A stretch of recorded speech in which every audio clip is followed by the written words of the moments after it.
How do you do, fellow kids? I asked you to vote on which speaker I should check out next, and the result was pretty clear. So I'm filled with joy and microplastics, though the latter has nothing to do with the speaker, to check out the Dobre po polski Hesu Demon.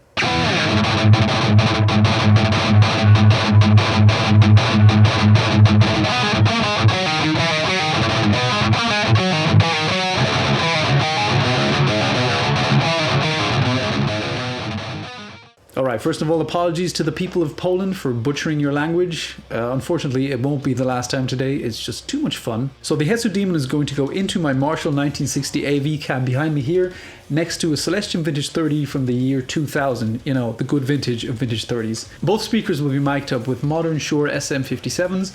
The Vintage 30 will be mic'd up right where the dust cap meets the cone, and the Hesu Demon, we'll see about that. So far I've been miking up the Vintage 30 and the speaker I'm testing in the exact same position.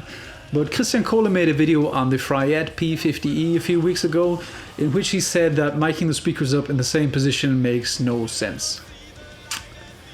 Yeah, and after crying in the shower for a bit, I realized that the man has a point, at least from a musical or a production standpoint. I feel though that from an anally retentive testing standpoint, the same spot method has some validity. But seeing as how the last speakers I tested were pretty unapologetic about being Vintage 30 derivatives, I didn't lose too much sleep over this. Regardless, I decided to adjust my test method a bit. I built this little contraption here out of camera accessory and mic stand parts to find the sweet spot on the speaker I'm testing. So I'm going to be making a bunch of IR sweeps over the length of the speaker, and then find out which is the sweet spot. If the sweet spot is close to the same position I'm using for the Vintage 30, I'll use that position. If it's too far away from that position, I'm just gonna get another Shure SM57, mic it up in the same position and the sweet spot, and switch back and forth between those in the video. So that should be the best of both worlds. Sounds cool? Cool. So, as usual, I'll be playing a few riffs today through an EVH 5150, and I'll be switching back and forth between the Hesu Demon and the Vintage 30, and sometimes I'll blend them both, and we'll see how the Hesu Demon compares. Alright, I've got the speaker in the Marshall cab here next to the V30, and I used my Sweet Spot Phinomat 4000 to find the sweet spot on the speaker. I did a bunch of IRs with a few different microphones, and yeah, spoiler alert, the Hesu sounds pretty cool, but I'm glad I did that because compared to my Vintage 30, the Hesu is a lot brighter. So the sweet spot for that was a good centimeter further outside, and that centimeter matters a lot. And I feel like that sets me up for a good penis joke, but I can't think of one, so I'll have to take some lessons from Henning Pauli. Yes, so the sweet spot, in my opinion, on the Hesu is a bit further outside, about a centimeter. Unfortunately, that doesn't leave enough room to put another SM57 here. But I'm going to do the following. I'm going to give you an IR of the Vintage 30 and 2 IRs of the Hesu, one for the sweet spot and one for the reference spot, so you can do your own shootouts at home. Yeah, that's about it. Let's finally get going.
The word that comes to my mind is kurva, because that's a fantastic sounding speaker. I really, really like it. It has similar qualities to the old Vintage 30. It's similarly smooth in the 5 to 6 kilohertz range, maybe even a bit smoother. A very balanced sounding speaker, very usable. It's definitely one of my new favorites. Check out the IRs if you have the means, because there is a difference between the two different Hesu positions. The sweet spot was a bit further outside of the center of the speaker for the Hesu, but the difference wasn't huge in my opinion.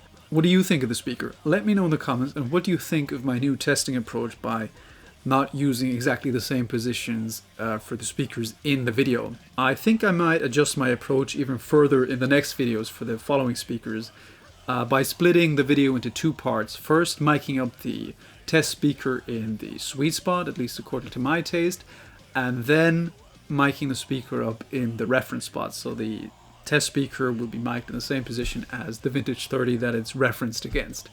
Let me know what you think. I want to make these videos as helpful as I can for you, so it's kind of hard to strike the balance between delivering an accurate representation of the speaker while also delivering a fair representation, because yeah, mic position is crucial.